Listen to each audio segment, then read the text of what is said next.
साल की मासूम से दरिंदगी।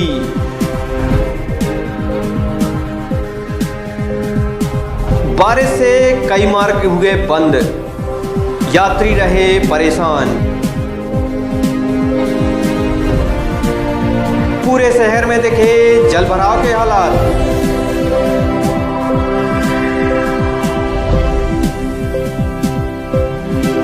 तेज बारिश से अस्पताल के मरीज भी नहीं रहे अछूते।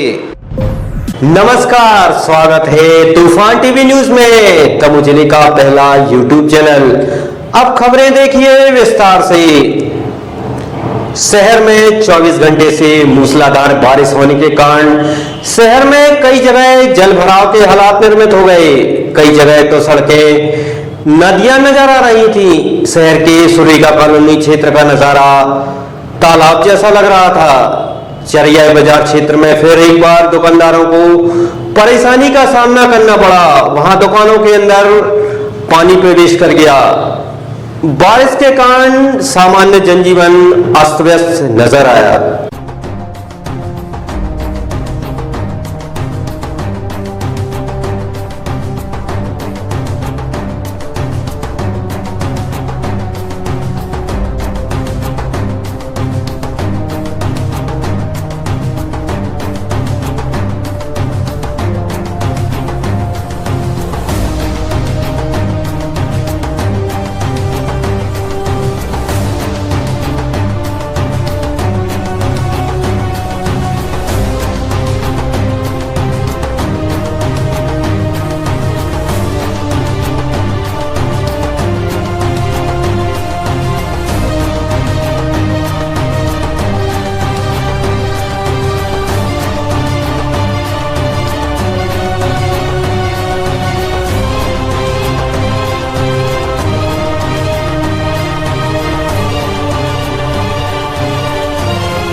हमारा वार्ड सिविल वार्ड नंबर 8 है।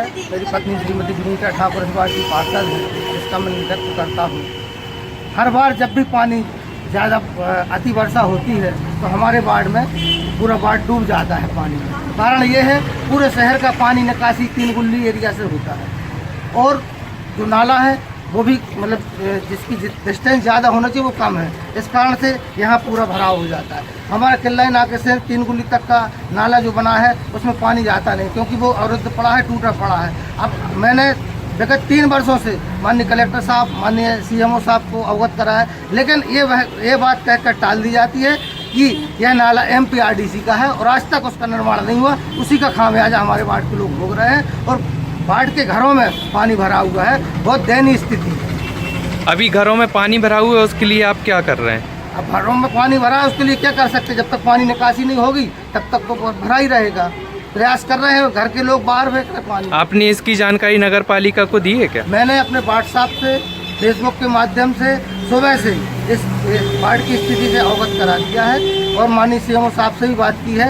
वो कह रहे हैं देखते हैं पानी रुक जाए उसके बाद क्या होता है। ये स्थिति है डॉक्टर ये हमारी कॉलेज है, शासकीय स्नातकोत्तर महाविद्यालय दमोह PG कॉलेज। यहाँ आज ये स्थिति है क्योंकि इसका मुख्य कारण ये है कि जो ये नाली बनाई गई थी जिस समय ये रोड के बाजू से जो नाली बनाई थी वो ऊंची बन गई है और कॉलेज चूँकि 50 साल पुराना है इसलिए इसका स्तर नीचा हो गया है। तो ये स्थिति, ये समस्या तभी ख़त्म हो सकती है जब ये बाजू वाली नाली नीची हो जाए, नहीं तो ये परेशानी आप देख रहे हैं कि हमारे छात्र खड़े हैं, स्टाफ खड़ा है, मैं भी खड़ी हूँ। अब ऐसी स्थिति को मैं चाहती हूँ कि शासन इस ओर ध्यान दे और इस स्थिति को निकालने का प्रयास करे। हमारी आपने इसकी जानकारी को कलेक्टर साहब को अवगत कराया जानकारी? हमने इसको मीटिंग में अवगत कराया था। आज से 15 दिन पहले एक मीटिंग हुई थी, उसमें हमने बताया था और अभी हमने कलेक्टर साहब के ऑफिस फोन लगाया है, उनको भी स्थिति बताई है और अपने ये नगर पालिका में जो है CMO उनको भी ये बताया है, तो उन्होंने कहा मशीन भेज रहे हैं तो उससे ये पानी निकलवा। कलेक्टर साहब ने क्या बोला? उस समय हमने ये बात रखी थी, तो अब फिर से ये बात रखेंगे उनके सामने। पहली ही बारिश में जिला अस्पताल में जहां तहां अव्यवस्था का आलम नजर आया। बच्चा वार्ड में लाइट न होने से जहां बच्चों सहित उनके परिजन परेशान रहे, वहीं कई वार्डों में पानी भी भरा रहा।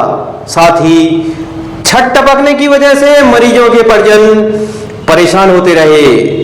मालूम हो कि करोड़ों रुपए खर्च करने के बाद अस्पताल को रेनोवेट किया गया था, लेकिन तेज बारिश के कारण यहां पर प्रशासन के साथ भर्ती लोगों को भी परेशान होना पड़ा।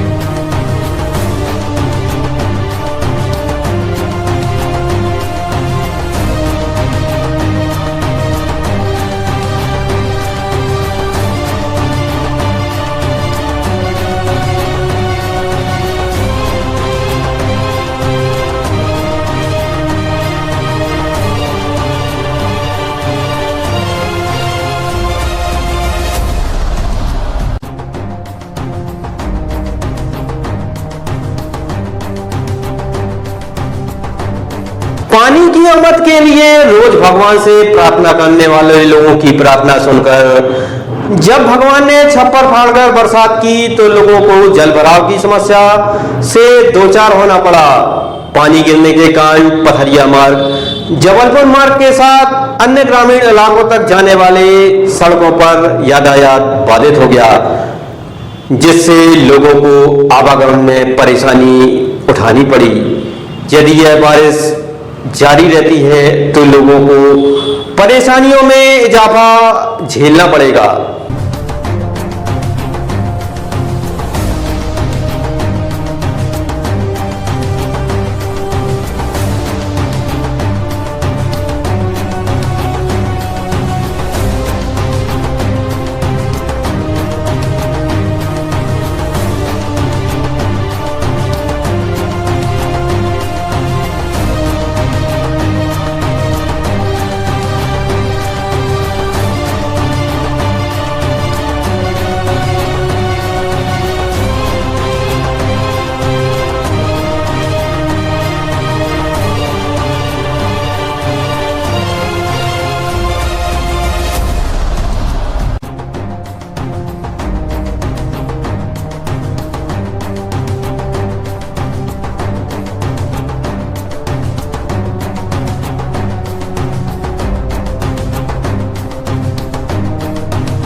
दमोह में एक बार फिर शर्मसार कर देने वाली घटना सामने आई है।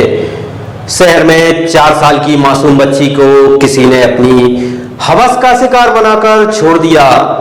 दमोह रेलवे स्टेशन के पास स्थित जलसा के पास मिली मासूम को जिला अस्पताल में भर्ती कराएगा, जहां जांच के बाद उसे उपचार के लिए जबलपुर रेफर कर दिया गया। वहीं पुलिस आरोपी की तलाश में सीसीटीवी फुटेज खंगाल रही है। वहीं स्टेशन पर पुलिस ने पूछताछ करते हुए आरोपी को शीघ्र दबोचने की बात भी कही।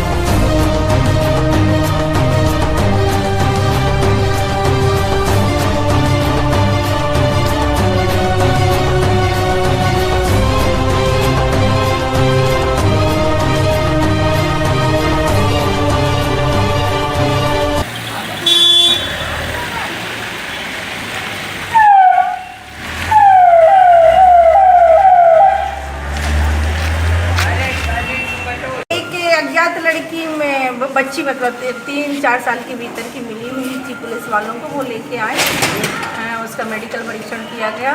उसके बाद उसको थोड़ा सा डीप इंजरी है तो मेडिकल कॉलेज से रेफर कर रहे हैं। एकदम बच्ची स्टेबल है, मतलब उसका ऐसी ज़्यादा वो नहीं है कि कोई ज़्यादा परेशानी हो। क्या हुआ है बच्चे के साथ? 376 का केस लग रहा है। पुष्टि हुई मैम? पुष्टि मतलब कर दी है मैडम लोगों ने, रेफरल कंफर्म करने के लिए वहाँ भेज रहे हैं, क्योंकि प्राइवेट पार्ट में इंजरी है तो संभावित है। रात बालिका के साथ कुछ दुर्व्यवहार की सूचना मिली थी, हमने यहाँ संपर्क किया। बालिका स्थिर है अभी हालात उसके। आगे उसके साथ क्या क्या घटनाएं हुई इसकी विस्तृत जांच के लिए जबलपुर रेफर किया जा रहा है हॉस्पिटल से, तो विस्तृत जानकारी हुई। आपके साथ सिविल सर्जन थी, उन्होंने पुष्टि की है कि इसके साथ बलात्कार हुआ। संभावना बताई क्योंकि इंटरनल पार्ट में कुछ चोट है, उन्होंने भी पुष्टि करने के लिए जबलपुर रेफर करने की बात कही। क्या करेंगे अब आप? अभी जबलपुर रेफर हो रहा है, वहाँ से रिपोर्ट आएगी, पुलिस अग्रिम कार्रवाई करेगी। यदि उसके पुनर्व्यवस्था उसके घर में पुनः भेजने के लिए हम आपकी जानकारी जुटाएंगे कहाँ से प्राप्त होगी, उस हिसाब से आने कार्रवाई। बच्चे के परिजनों से चर्चा हुई आपकी? अभी परिजनों से चर्चा नहीं हो पाई, उस पर हम काम करेंगे। घंटे पहले सूचना मिली कि हॉस्पिटल में एक बच्ची आई है, लगभग उम्र 2-2.5 साल के आसपास है। तो उसके साथ ये दुष्कर्म हुआ है या नहीं हुआ है ये तो डॉक्टर की टीम बताएगी। बाकी मुझे ऐसी सूचना मिली कि बच्ची के साथ कुछ गलत हुआ है, तो मैं तुरंत आई, देखा, लेकिन वो बच्ची बोलने की स्थिति में नहीं थी, बस थोड़ा सा इशारा कर रही थी, मम्मी पापा बोल रही थी, इसके अलावा कुछ नहीं बोल रही थी। तो उसके बारे में फिर और ज़्यादा जानकारी बच्ची नहीं दे पा रही, क्योंकि बहुत काफ़ी कम उम्र की है और बोल नहीं रही है। सबसे मेन चीज़ ये है, तो पुलिस को भी कहीं ना कहीं दिक्कत आ रही है। हालांकि पुलिस अपना प्रयास कर रही है। और जो ये मामला हुआ है, जिस तरह से छोटी छोटी बच्चियों के साथ घटनाएं घट रही हैं, ये बहुत ही कुंठित मानसिकता का प्रतीक है। और कहीं ना कहीं जो है मानसिकता दूषित हो चुकी है ऐसे लोगों की कि छोटे बच्चों को भी मतलब सुरक्षा नहीं मिल पा रही है। अब इसके लिए सरकार भी बड़े बड़े कानून बना रही है, लेकिन वो कानून का क्रियान्वयन जब तक नहीं होगा सही तरीके से, और अभी तो वैसे हुआ भी है, देवरी में एक को फांसी की सज़ा भी हुई है, तो इस तरह की जल्दी जल्दी जब सज़ाएं मिलती जाएंगी तो फिर मुझे लगता है कि अंकुश होगा उसमें, ऐसे कामों में।